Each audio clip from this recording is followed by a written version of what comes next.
Hey, this is Gina, DNS Bait, and this report is current as of Friday the 19th here. Awful nice looking weather out there right now. I'm not sure what the weather report's for the weekend. I think there's a little bit of chance of rain this weekend, but right now it looks nice. As far as fishing in the area goes, we'll start up on Lake Mendota. The catfish continue to be fairly active up in that North Shore Bay area, Governor's Island, and then up towards Yahara River, 6 Mile, and over to the state park. That whole basin up in there seems to have quite a bit of catfish action in it. Even the guys that have been bluegill fishing up in there have been complaining about the number of catfish they've been catching. As far as bluegills go on Lake Mendota, I continue to hear a little bit of action, but they seem to be really scattered. So the guys that are hunting around a lot seem to do okay at times. The outside weed line has been producing a mixed bag of crappie and bluegills when you find them. And then the smallmouth bass guys have been concentrating on the bars lately. Dunn's, Burley, Second Point. Those areas have been producing pretty good numbers of bass.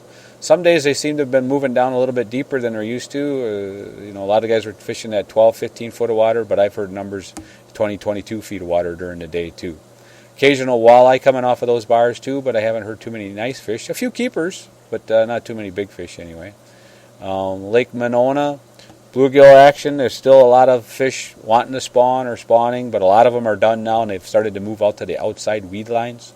So just anchor up on those outside edges or fish from the edge out to about 15 feet of water over by Hudson Park, Yahara Park, Sluter Beach, Wild Haven, out from the rock pile at Squaw Bay, also out in front of Turville Bay. But if you want to find some fish on beds, you're going to have to move in a little bit shallower than that, and there still have been some fish on beds this week. Shore fishermen in the area have been taking some bluegills over by the Monona Terrace. They've been getting some catfish up in the Yahara River system up by Naughty Gal. That bite seems to have slowed a little bit here at the end of the week, but I'm sure it'll pick up again. They've been doing a little bit of bass action over in Monona Bay and in Tenny Park Locks, or not the Locks, but Tenny Park Lagoon. There's been some bass action in there from the shore guys. And muskie guys on the chain have been complaining that the fish seem to come up and take a look, follow to the boat, and leave. They've had some big fish come up, but they don't seem to be biting too much lately for some reason. Or at least the guys I've been talking to have been complaining that that's been a disappointing part of their adventure was they saw quite a few fish, just didn't boat any. Lake Wabeesa, the bluegill spawn seems to be probably wrapping up down there. They are taking some bluegills and crappies out on the outside edge of the weeds. But it sounds like it was a little more difficult bite down there this week.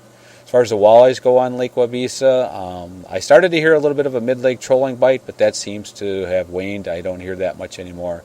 I have heard some guys fishing the bars with some leeches and jigs and catching a few walleyes, especially in the evening time. Lake Kegonsa just kind of went quiet this week. I really didn't hear much at all. And a lot of the shore fishing guys have been running up to Crystal Lake. They've been taking quite a few bluegills up along the shoreline over there in the south end. And the crappies have finished up, obviously, up in that area. If you got any questions, give me a call here at the store at 608-241-4225. Thanks. Bye.